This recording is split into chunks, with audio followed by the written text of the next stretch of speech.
It's all about. What do you think, like in a nutshell? This is a president, president up my 2K. But what do you think this is all about? Am I just making you struggle with the weight, or what? What is this all about? So What do there's you a think? little knowledge on this one. Yeah. If I'm wrong, you may correct. Mhm. So I think they may be related to Great Zimbabwe. Okay. Yes. They are related to Great Zimbabwe. I'll tell you a little bit story about it. Just a brief Okay. one, but then you could. It's the greatest present one can ever have for a 2K, right? I'm at 2K. I would never know these things. I could jump. I must speak. I'm not going to yes. But this is the greatest present Zimbabwe has ever had. This. So between the 10th century and around probably late 13th, 14th century, part of Zimbabwe, um, we had a great establishment or what we call civilization around the Great Zimbabwe. There are over 120 Great Zimbabweans, small, similar like, over hundreds and hundreds. Not only in Zimbabwe, they stretch from Mozambique, right, to Botswana, right. But we are going to talk more about two places, and South Africa as well. About Mapungumabwe, which is closer, I mean, in Shashe River in the Limpopo province, where the Venda people are currently settled in the moment. So, the Mapungumabwe is a settlement, right? Where the, yeah, yeah. And there's also settlement, Great Zimbabwe, the two of them. I'm just trying to bring you back to the 10th century. So, these artifacts were discovered by the explorers. A couple of them at Mapungumabwe, and some of them at Great Zimbabwe. But um, these unfortunately are not in Zimbabwe, and they are also not in South Africa. They were taken by treasure hunters. But so we haven't got anything to teach our children as heritage students from the University of Zimbabwe. We have to make duplicates. These are duplicates. So don't come and raid them. These are duplicates. The originals are with people with power, and they are with collectors in England and all sorts of those places. But the important thing that we get to the story is this was an early form of writing. So that's why I was saying to as a 2K, will you be proud to tell us about our great civilization? This is something that you should be proud of as a heritage student. That we had our form of writing. You could be specializing in translating it and also to find out the meaning of these totems and stuff like that. It's the greatest thing ever to happen to the land between Zambezi and Limpopo. This was the what our ancestors left for us. But unfortunately, we haven't got anything in our museums to show you. But you have to come to Laguna Cultural Village or to come to our rural areas here for us to be able to show you. Okay. Yeah, yeah. Nowhere else in Zimbabwe, not in the National Museum of Zimbabwe, you'd find this. Never. Because they were all taken by explorers, the treasure hunters, and they went. So, as university students, it would be nice instead of creating these groups where you'd be shouting each other, you create groups of trying to get back these artifacts so that we get the real McCoy. But these, at the moment, we are the only ones that have duplicated them, and we can teach our heritage students like you that this is our greatest civilization, the best thing to ever happen to this land. And I want you to be proud of it and hold this. This is the greatest present, more than flowers or more than anything that you could ever have. Right? That civilization, over centuries of civilization, that is on there. But as heritage students, we want you to look at these things, these artifacts, what they inspire us, what we can do, and what Zimbabwe stands for. But it takes from interest and also from passion. We can't be chasing dreams. What do you think? What's your thought about this early civilization? Civilization. What is your take on it? So the fact that they were able to have those symbols. I think, Uh-huh. On rocks.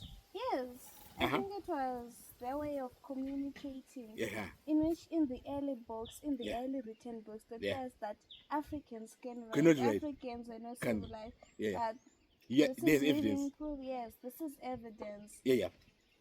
that on our own we could do it. Okay. So you have evidence of our early civilization in Zimbabwe. But how often do you find people being proud of that heritage? As Zimbabweans, how often do you come across people talking about it in your circles? Not often. Not often. Yeah, not often. Okay. But I can't blame you because also in the national papers you'll never find that as well. Do you? In In the the radios or anything like in that. the national They'll never papers, talk about the national heritage. it's Nah, it's no. not of their interest. Yeah, Yes. yeah, you're talking about papers, right? Yeah. Do they talk about it? Even if they talk about it, Yeah. it's actually rare for my generation To to take grasp a it. paper Yeah. and read Read it. and So what can we do so that we can capture the national pride and also for your age group to also appreciate the early civilization in Zimbabwe and also the pride that Zimbabwe, as it moves on, becoming the center of attraction on the African continent. How can you help us put Zimbabwe back onto the world map in your age groups? okay. So your first question was How can we have your age group to appreciate this kind of stuff or content, like the early civilization of Zimbabwe, to actually maybe on your status you have a plate like this. People be asking you, "What's that on your status?" or something like that. Selling the great civilization of Zimbabwe and how it inspires us. How can you, as a heritage student or maybe as a young, person, be able to take it forward? Because we are failing to find it in the national media or in the national sort of national gallery. We don't see this kind of education. But how are we going to continue? Because we can't say because we don't find it in the national media or in schools they don't teach us about this heritage. You can't fold your hands because they've never been taught in schools. How are we, as a student? How are you going to carry forward? The country is bigger than the national syllabus or anything like that. So how are you going to do it? so for us, Uh-huh. the first thing is to get others like me to actually acknowledge Yeah, that this exists. this exists. This is actually my first time learning about this. This is your first So we time. need platforms, Uh-huh. not documents. Yeah. Documents, my generation, it's rare to read the documents. Okay. Maybe videos, Yeah. document, something we can watch on YouTube. Okay, That's the first step. okay, Then moving on, you can have trends. okay. But then Zimbabwe, my heritage, hashtag, something like that. yes. Okay, okay. Because we are learning. We don't know what really gets you at your attention. We want to Yeah. know because we are in a different wavelength and stuff like that. So we want to know what can get you engaged. It's actually said Uh-huh. most of the time when we celebrate our culture, Yeah. it's Africa Day. Yeah. We wait all year. We wait for One day, one day to celebrate Celebrate our it. culture. yeah. But it has to be every day. Yeah, no, maybe every day. Yeah. You know, Yeah. maybe a month after 2 months. Okay. We need more days to celebrate, Celebrate our it. culture. Yes. Okay. So yeah, you want to take it in a different perspective. What about your curriculum in the university? Can it change maybe, or in the schools? Do you think the schools should teach more? What do you think? The schools are if they are not really changing the syllabuses to bring the heritage more into the students, what can we do? Most schools have now adopted heritage-based Yeah, curriculum, but is it in depth? but then there are gaps. Yeah, the gaps. Yeah. Yes. So Okay. we just need to put all the information Information and there. stop ignoring other information. Okay. And then put it in there. Yeah. So okay. So out of 10, how much knowledge do we have as Zimbabweans? Say averagely, how Zimbabwe rate them out of 10? What do you think? Knowledge on heritage and national treasures, how much is an ordinary Zimbabwean well vested in the history of Zimbabwe? Out of 10, give them a rating. So for ordinary Zimbabweans, Yeah. out of 10, maybe a 5. 5. So they're quite knowledge. That's okay. So if you ask them about all this, they know in the street. That's all right. No, this is the missing 5. Yeah, but so Okay, at we 5. are half. Yeah. We are half full. We don't know the other things. Okay. Yes. So if we talk about the rosy moon and all that, they averagely, like if you just get a windy on the street and say, "Oh, could you tell me about the rosy moon?" You think you can get a bit of history there? Like I said, we are 5. That's 50. 50. 5, we know the general knowledge. Then the other missing part, you don't know about the moon, you don't know about these ones. Okay. So 5 is still a good one number, 50%. Okay, that's good. What about so that could be easy work. So if you are at 50%, we should be getting to 80%. I think 80% will be good. Was a country that is not proud of its history and its culture it will remain fragmented. So it's important that from this we get kind of that information so that we know how to shape looking forward for the future. So what do you think? What about from the university perspective? Are you getting enough knowledge? Are you getting enough site visits? Are you going to Narira ruins, Tindi ruins? Have you visited all those Danamombe? Have you been there as part of the university heritage class? For our university, Have you been they do try to fund our visits. Whenever there is enough money, yes, our visits are funded. We just have to apply. Okay, I'm not talking about funding. I'm talking about, have you visited all the heritage sites or some heritage sites? We haven't visited all. We have visited some. Some, okay. Which ones have you visited? So far, we only visited Mashingo, only visited Great Zimbabwe. Okay. We went with the archaeology students. Okay. And everything was funded by the university to make sure that every student gets an opportunity to go there. Okay. Yeah. So when you visited the Great Zimbabwe, they never talked about this great civilization? Yes, they never talked about it. Maybe it was our fault because we thought we were so knowledgeable. We didn't want tour guides. How could you go to the Great Zimbabwe and then you miss one of the most important things of all time, the message that your ancestors have left you? They've written the signatures for us to read, and you left that monument and you went back. How is that possible? Actually, we refused to have a tour guide. Yeah. We thought we knew everything. Yeah. We went complex, the museum, but even in the museum, I didn't see anything. Yeah, but like I've told you that they're not in Zimbabwe. Yes, even in the museum, no. hear something. Yeah, like they're this. out of the country. They're out of the country. So you see, you went to a place where you could have got that wealth of information, and you left that place without the information. So it's still 5 out of 10. Yeah, actually, the one actually telling us that we left some important information. As for us, we thought, we went there, we got everything, we are okay now. Okay, you're okay, you're full of, you're from the University of Zimbabwe. We got everything, we know. You want to make me cry. But anyway, I won't cry. But what we were saying, there's always a start. We want you to be, in future, you are going to be the policymakers in future. You definitely will become a policymaker one day.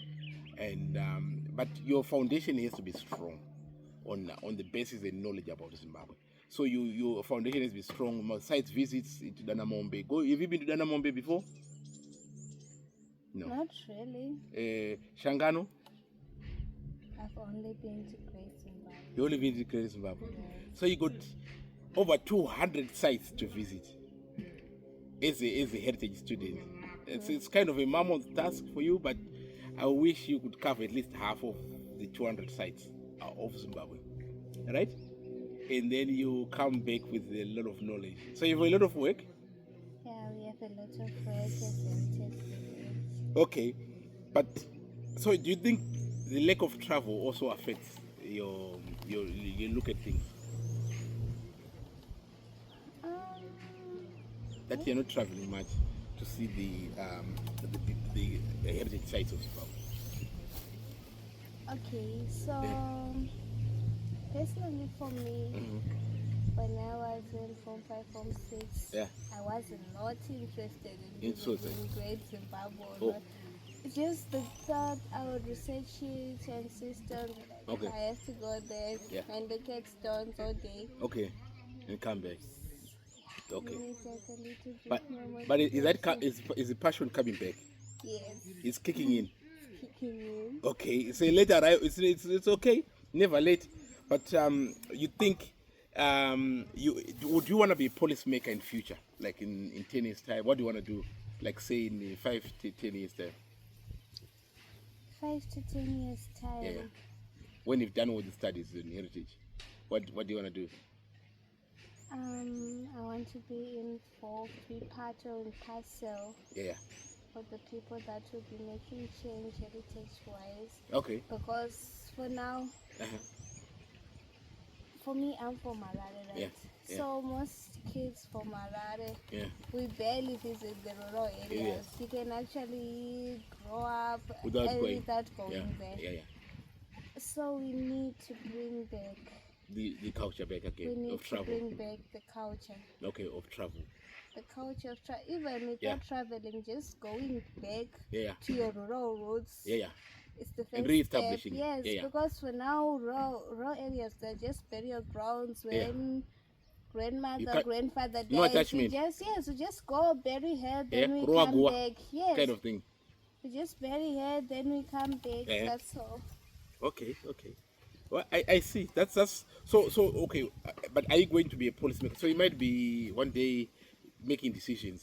So would you make decisions to help revive back our heritage, to make sure that we our heritage starts from infant stage, knowing the culture and the history of Zimbabwe from an early stage? Are you going to push on that when you are maybe?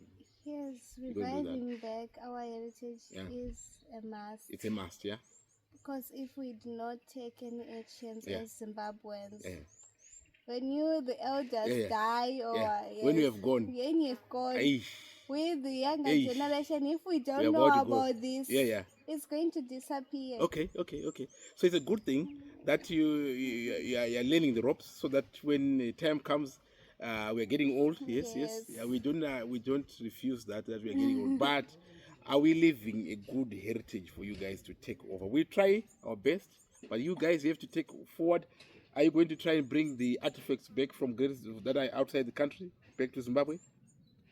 The artifacts that have missed, that were taken off from Great Zimbabwe. Are you going to bring them back? Yeah, there were many artifacts that were taken from Great Zimbabwe. Are you going to bring them back? There are efforts right now, repatriation efforts that are being made to bring back our things.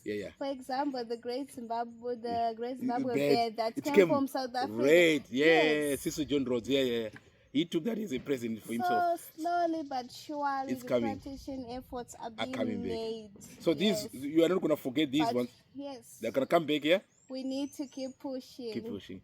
So at least you know that they are missing, and we know where they are, and you are going to carry on the push to have that to come back. So I think I'm quite happy that we are in the right direction, because you are going to take over that kind of thing. Especially when you go back to the studies, say, guys, there's a lot of missing link that we need to catch up with, and as heritage students, you really need to fill that gap and then close it up and then take over. And by the way, my name is Taku Mutefa, and thank you, Fungai, for having me. And I wish you the best in your studies, and you want to be a star. You're going to be, there are very few girls who would want to come to the rural areas, but you're one of those few ones, and I hope God will bless you, and you shine and do the best and represent Zimbabwe very well. We'll be cheering from behind. That's my student there. Okay, thank you very much. Take care.